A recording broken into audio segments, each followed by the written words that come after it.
Neighbors again fighting to protect their privacy. A developer plans to build a new apartment complex just feet away from their homes. It's happening on Skyview Road. That's off Koenig Lane. Kelsey Sanchez has that story. Kathy Bartley has called Skyview Road home for 15 years. That's going to be noisy. Carol Allowin has called it home for 26 years.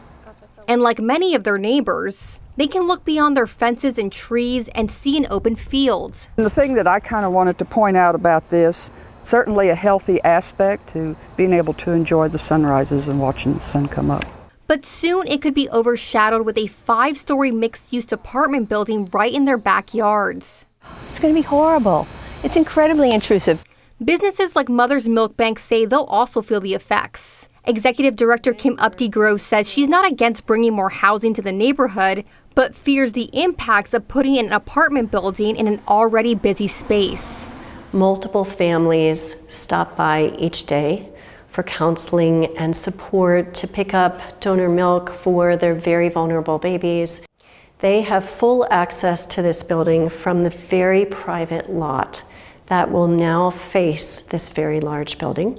It's a reality they aren't thrilled about, but one they can't avoid.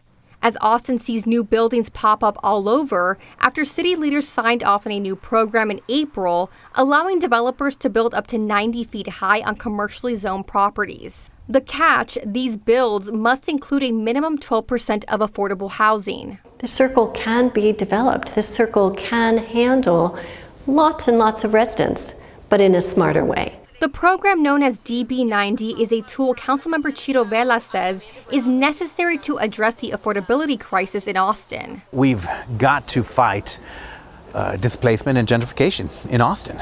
Vela oversees the Skyview Road area and is confident neighbors, the city, and developers will find a common ground. There's been a lot of tough projects that are controversial that we're able to work through some of those concerns, address some of those concerns. And when it comes to those concerns, the developer, Urban Genesis, didn't have a direct comment for KVUE, but during a community meeting last week, they listened to what neighbors had to say. We're not just here to destroy neighborhoods. Urban Genesis set their sights on the land a few years back, but say because of past compatibility and city parking requirements, they decided to axe the project. It wasn't until city leaders approved new requirements that gave them the opportunity to try again. We feel like we're David and Goliath. We're just homeowners trying to keep our homes, keep our investments, keep our lifestyle. Developers can decide how much parking space they want to build, if they want to at all, which in this case, Urban Genesis says they will provide. We want y'all's input. We want to make sure we're addressing your concerns.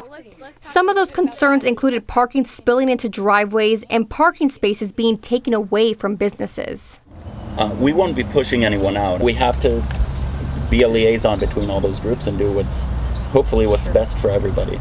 Neighbors drafted a list of demands of what they want the developer to consider, including no balconies or windows facing homes, a privacy wall or screen along property lots, and provide an off-site parking plan. I think we'll be able to come to a compromise. Compromises Bartley fears she and her neighbors won't be happy with. It's just going to ruin our life. Our property values are going to go down. Our quality of life is different. A planning commission meeting is set for Tuesday where neighbors like Bartley say they will be present. It will be up to the planning commission to make its recommendation, then head to council for a vote.